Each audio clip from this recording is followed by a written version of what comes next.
I had a purpose before everybody had an opinion. The 0-2 pitch, swing and a miss, struck him out. You want Philly? Chase Utley, you are the man. You come out backyard and you try to start something, you always get your butt kicked. The prayers have been answered. How about those Eagles, baby? And Rio Muto can run for days.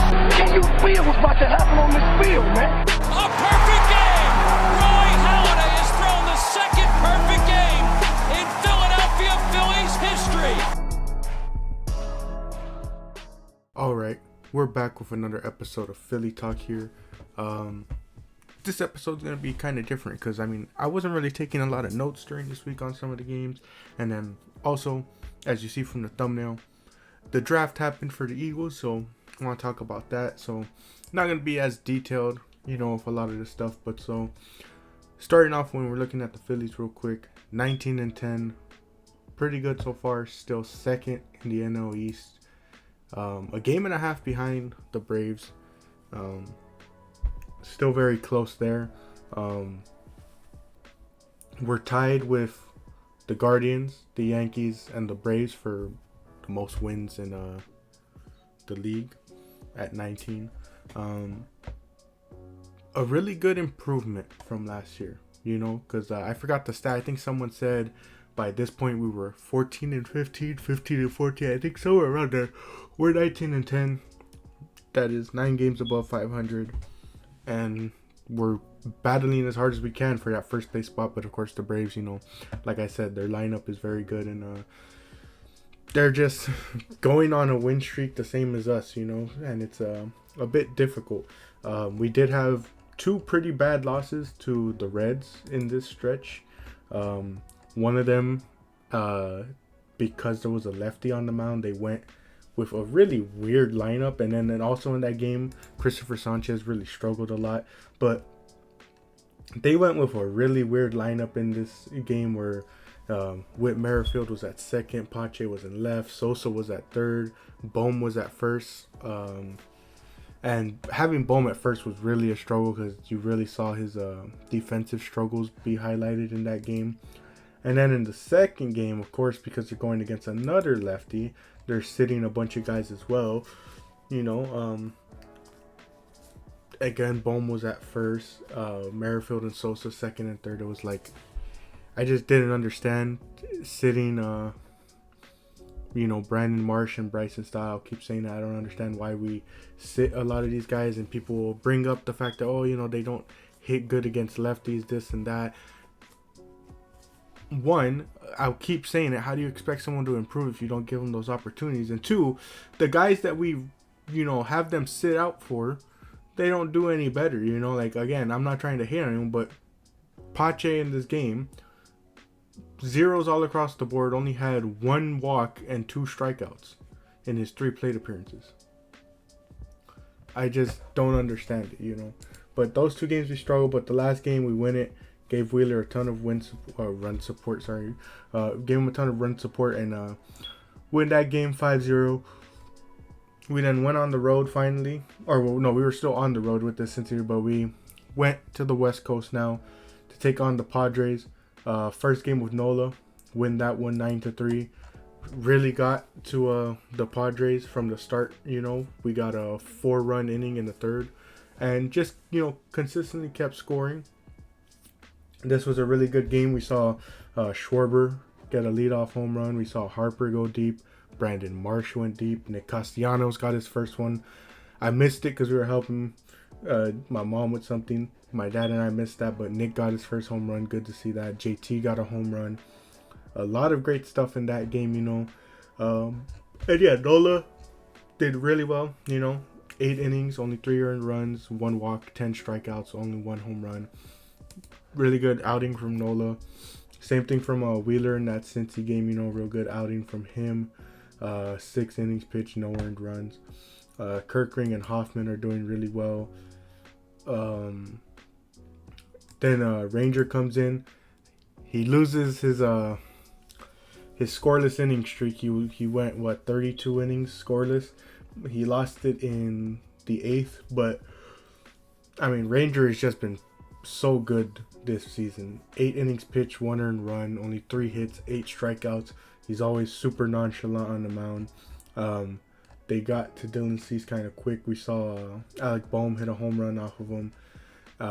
This one was a bit less, high scoring and more, a bit about the pitching, with Ranger really shutting down that lineup. And then yesterday, the sweep. Also, I know it's kind of weird getting a Philly Talk episode on Mondays. Usually saves us for Tuesdays, but I wanted to get this one out, especially because I do have a couple videos planned for this week. I have another discography review coming out, and I have a wrestling video coming out for, those that are interested. So I'm getting this one out on Monday to properly space these videos out. But yeah, yesterday's game, this one was a bit closer, than it should have been. So let's get the obvious out the way with this game.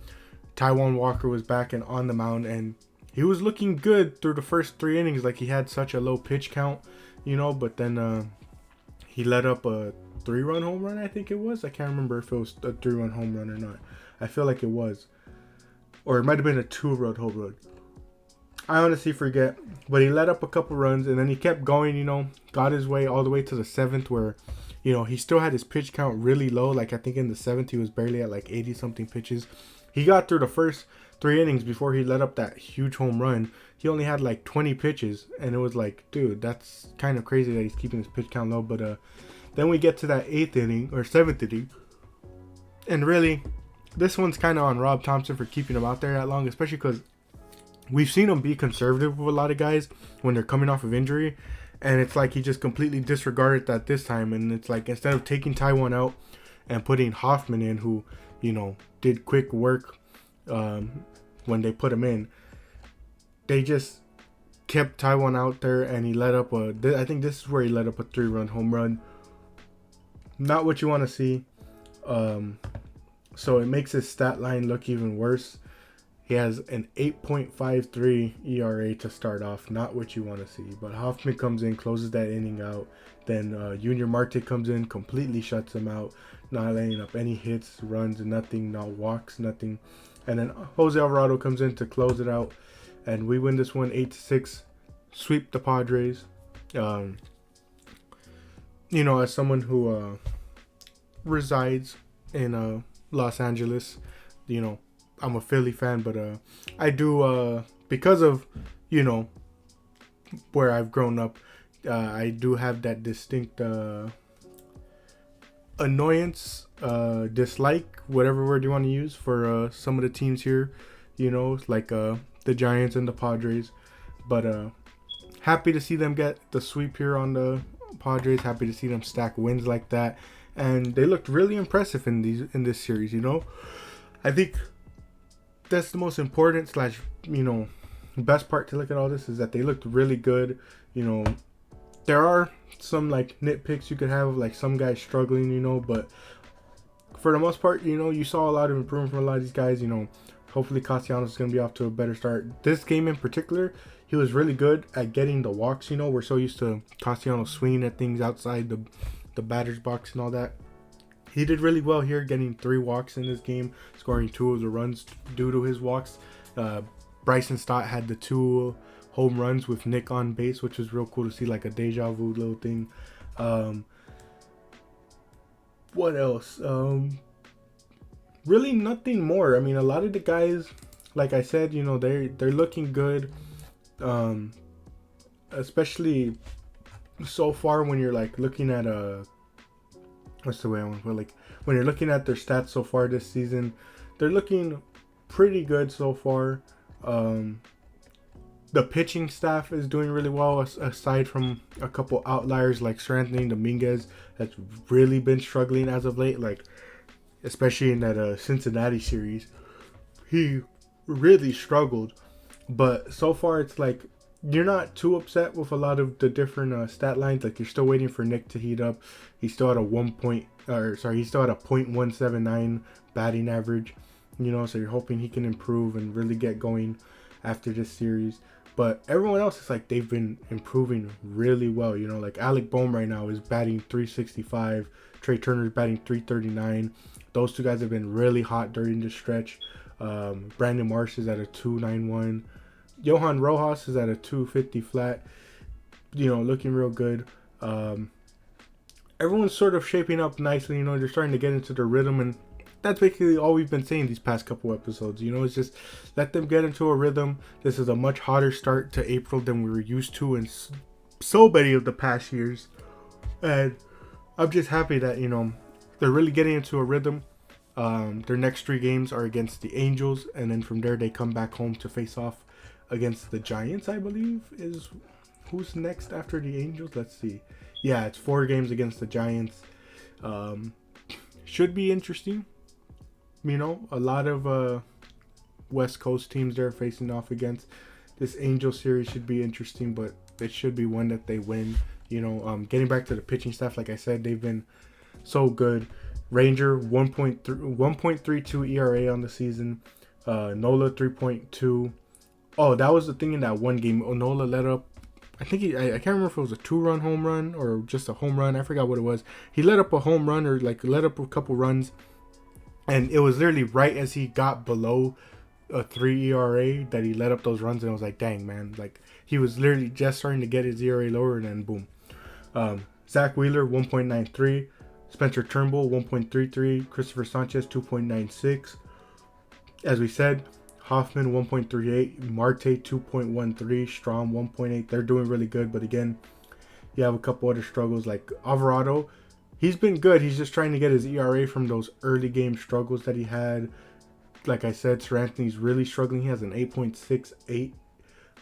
Soto has an 8.22. Kirkring so far appeared in 4 games. He's only pitched about 4.2 innings, so it's not a lot to work with, but 0 ERA so far. He's only let up 1 hit in his appearances, 2 walks, 4 strikeouts. He's been doing pretty good for himself. So it's like there's a couple outlier struggles, but for the most part, a lot of our guys are doing really well. Today's game, I believe, is being started by Christopher Sanchez, and then Tuesday's game, they're actually giving Turnbull 1 more game, and then Wheeler's going to come in on Wednesday.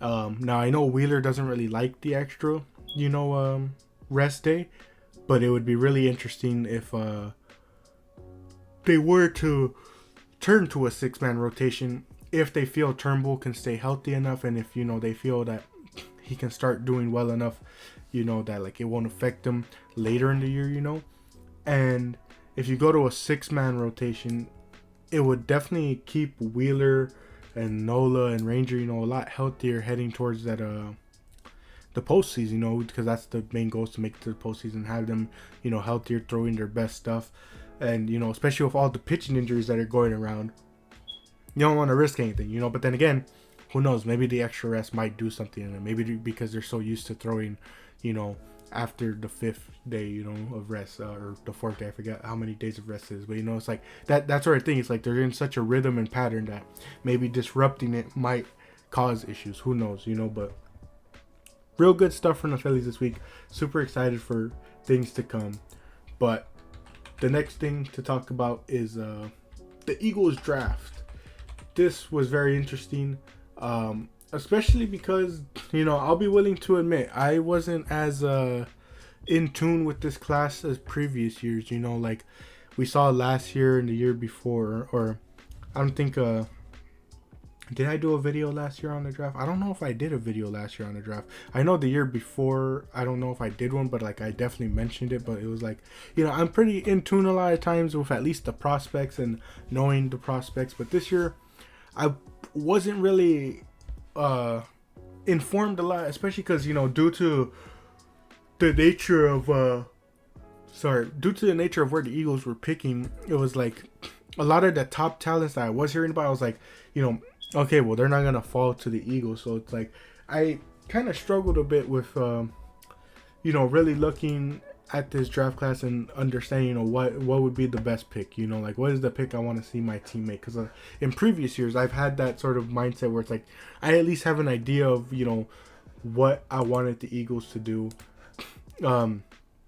Obviously after the last season, the main thing all us Eagles fans wanted was just defensive help in the secondary especially, but also the linebacking core. But as we've become accustomed to through these past years, we know the Eagles don't draft that stuff in the first round. They just never prioritize it for those early rounds.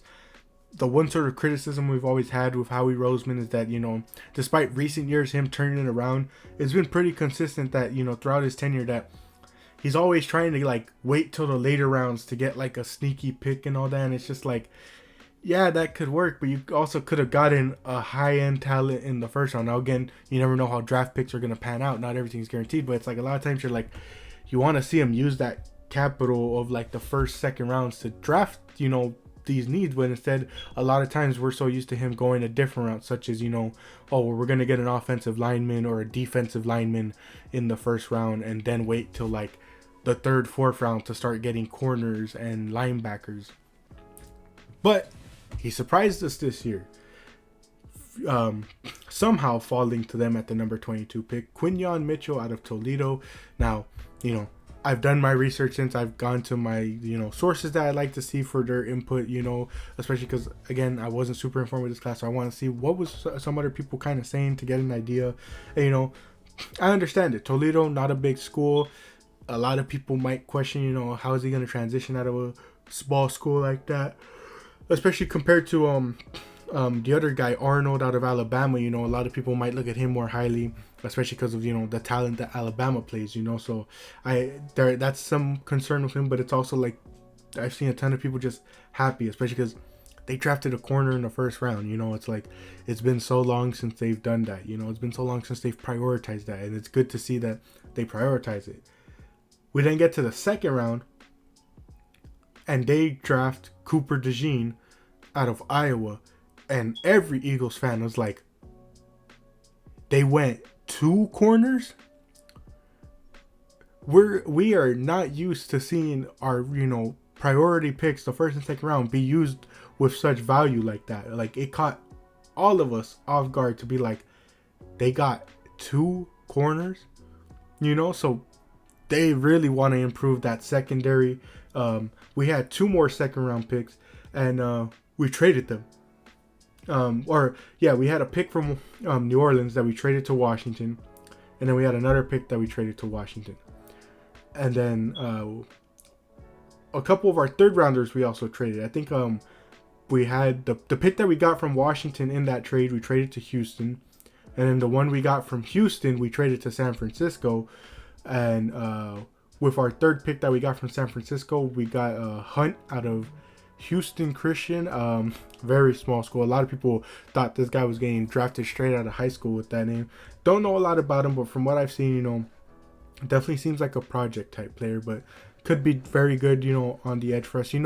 Like I was saying, they like to stack that depth at the edge rusher position and the D line, because they rotate out a lot. Like that's their main thing, is rotating guys in and out. So they're prioritizing that. They made a ton of trades, trading a bunch of their picks in the 4th round. They get Will Shipley, running back out of Clemson, with one of their 4th round picks. In the 5th round, they got Smith from Texas A&M, a wide receiver. Could always use the wide receiver help, especially in case AJ or Devontae Smith, God forbid they go down, get a wide receiver to lock things down there. And then in the 5th round, I believe they traded up at this point. Jeremiah Trotter Jr., linebacker out of Clemson. Every Eagles fan was clamoring for this pick, and there's definitely a bit of a discourse about this one, because a lot of people are like, Jeremiah Trotter Jr. is not that good. He's too small. He's too slow. This and that. A lot of people are like getting their thoughts in, and it's like, I could like see it, but at the same time, it's like, I don't know, man. We've seen certain guys come out and succeed, and a lot of people are mentioning the thing about his dad, and it's like, yeah, but it's like, sometimes you make a pick like that, for simply the culture, and again, who knows how he pans out. A lot of people were surprised he slid all the way to the 5th round. A lot of people also, had different thoughts, like I said. But to me, it's like, you look at that phone call that the Eagles posted where, they call him up, and like, you could tell it meant a lot to get him here. Jeffrey Lurie, I mean, you can't imagine what that guy feels, you know, getting the son of a player that was on his team and was a legend for the Eagles. You know, it's like, it's cool to see. It's a cool moment, you know, and they were obviously very emotional. We got Keegan, a guard out of Michigan. Again, more O-line depth, especially because that right guard spot is really out in the open. You know, there's a lot of different, you know, guys on the line that we have that could fill in that position for us, you know. Johnny Wilson, wide receiver from Florida State. McMahon, guard / center out of North Carolina State.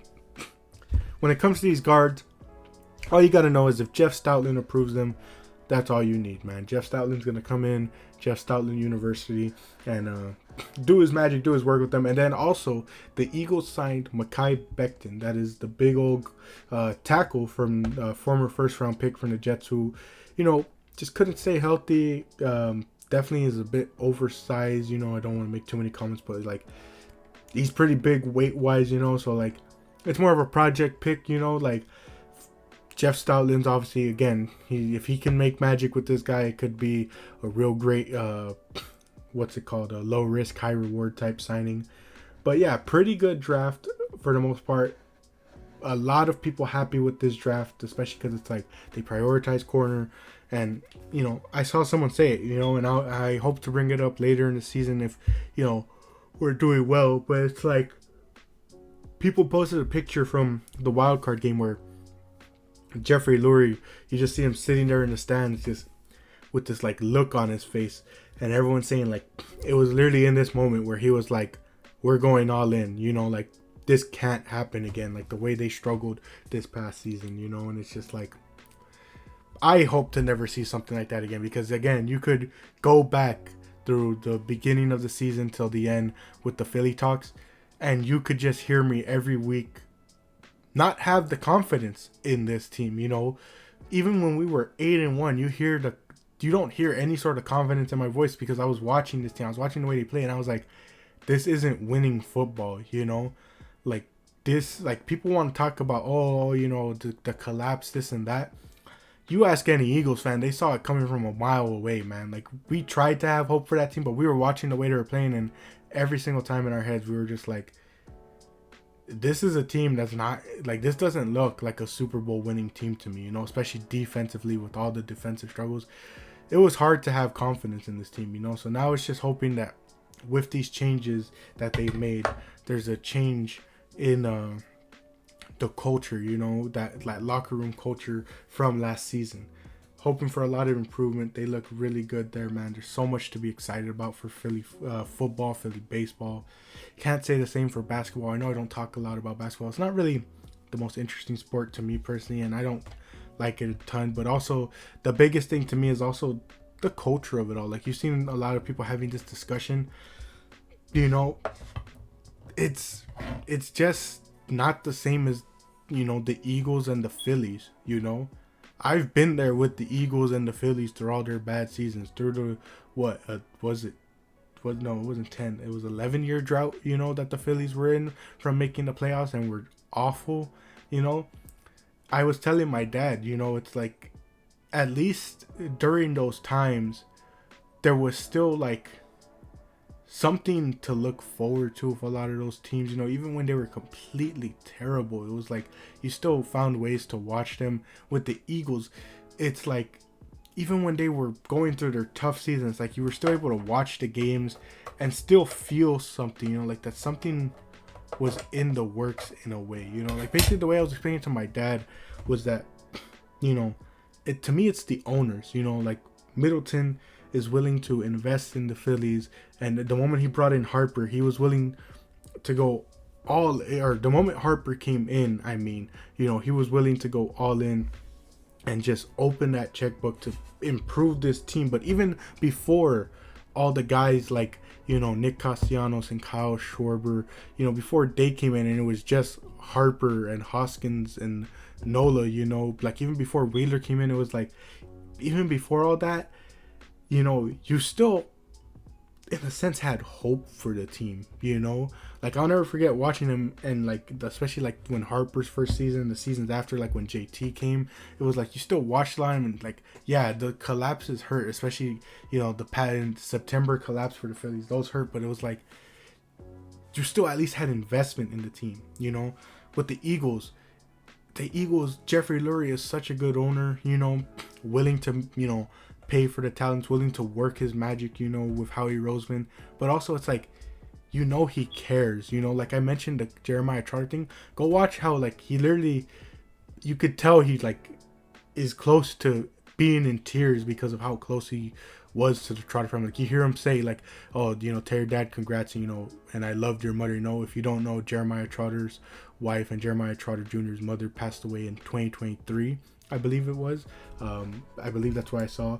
But yeah, it's like you see stuff like that, and it's like he, you know, he has a connection with a lot of the players and the team and the franchise and the city as a whole, you know, like, and not only that, he's very open with the fans, you know, like the fans, you know, he knows what they want a lot of times. And the biggest thing to me, like I was telling my dad, was they understand when things need change, you know, and they know it's going to be a difficult thing, and sometimes the fans are going to completely understand it, but it's like almost like they can see it ahead to like what we can't, you know. It's like they recognize when the team needs a rebuild, you know, when this Eagles team needs to get rid of certain players, you know, like after the Super Bowl, and it was like, so we started, you know, we were still like contending at points, but they knew when to part ways. Like sometimes they waited too long, but it was like when they knew they had to go into rebuild mode, they knew when to do it, you know.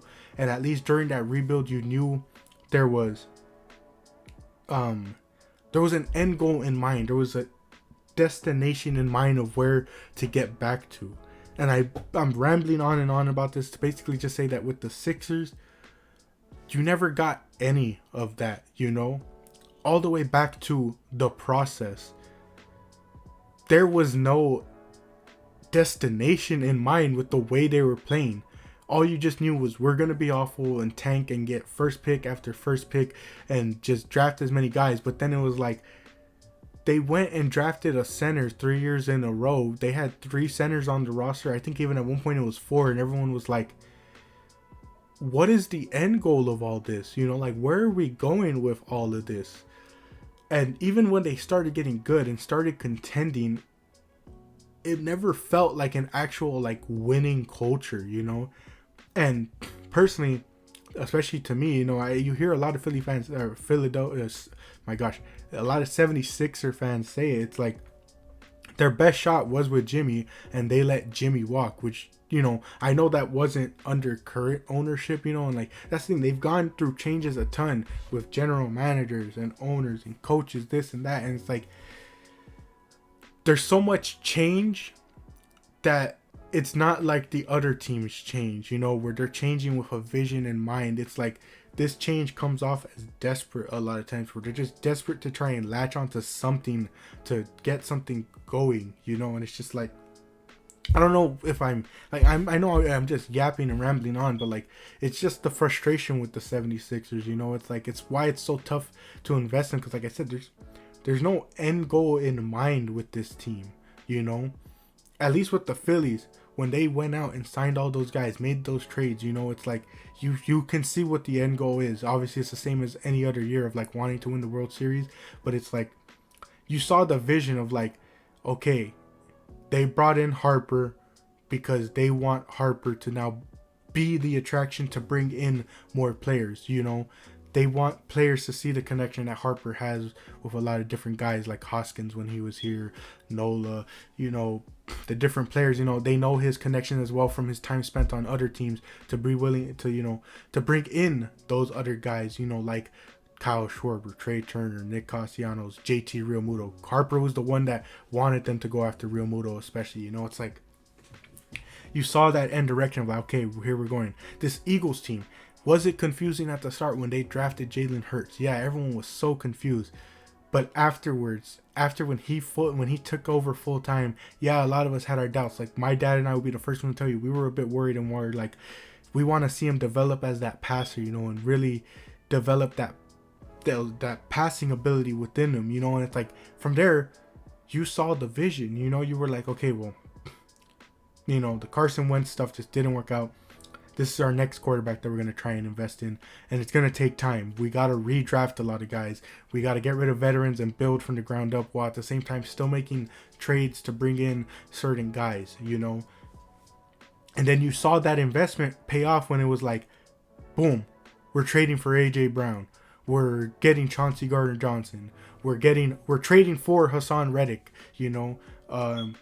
We're building up the O-line with guys by drafting guys like Landon Dickerson and Cam Jurgens to take over for Kelsey when he retires.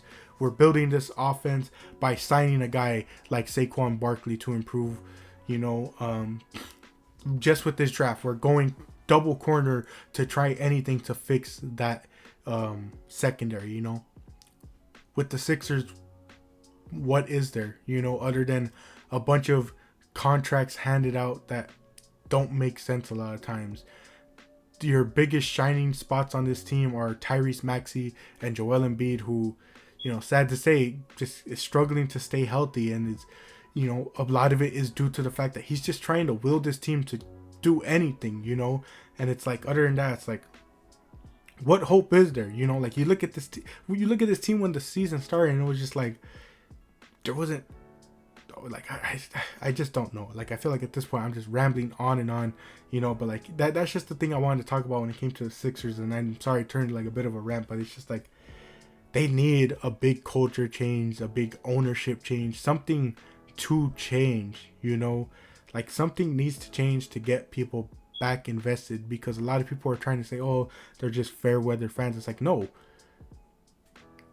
this team is just bad despite contending, you know. And you can't even call them a contending team, because really, does anyone believe they ever have a shot, you know? Like, if they were fair weather fans, you know, they wouldn't be supporting this team, because they lost either in the first round, or if they've made it to the second round, they never make it past it, you know. They just continue to have their struggles, and it's like, something has to change, you know. And at this point, it's like, you don't even know what to do. I told my dad, you want to keep a guy like Nick Nurse as coach, but if you're going to commit to a rebuild, is he even going to be on board for that, you know? And if you do want to rebuild, how are you going to do it? You know, you don't really have a ton of pieces to trade, you know? Like, I don't think anyone's going to take on Tobias Harris. The only big thing that you would have to trade is Joel Embiid, and it's like, it would be tough to get fans on board with trading that guy, you know? So, I don't know. Just, the Sixers need a big culture change, you know? But, yeah, it's tough to get invested in them. But, you know, we're glad to have the Eagles and Phillies keeping us invested. I mean, people were bringing up the Flyers. At least the Flyers look to be changing. Like, I know they just missed out on the playoffs this year, but it's like, there's at least hope that in a year or 2 or 3, you know, like a couple of years, like, they could, you know, develop and get to a point where they can make the playoffs and compete, you know. You just don't see that with the Sixers. And it's a bit sad to see. But getting back to the main point, thank you all for joining for this super long Philly talk that turned into a huge ramble. But again, thank you all for joining. Super excited for the Phillies, and just can't wait for football to return, even though we got to wait months for that. But the draft was exciting. Really excited for the future of at least the Phillies and the Eagles.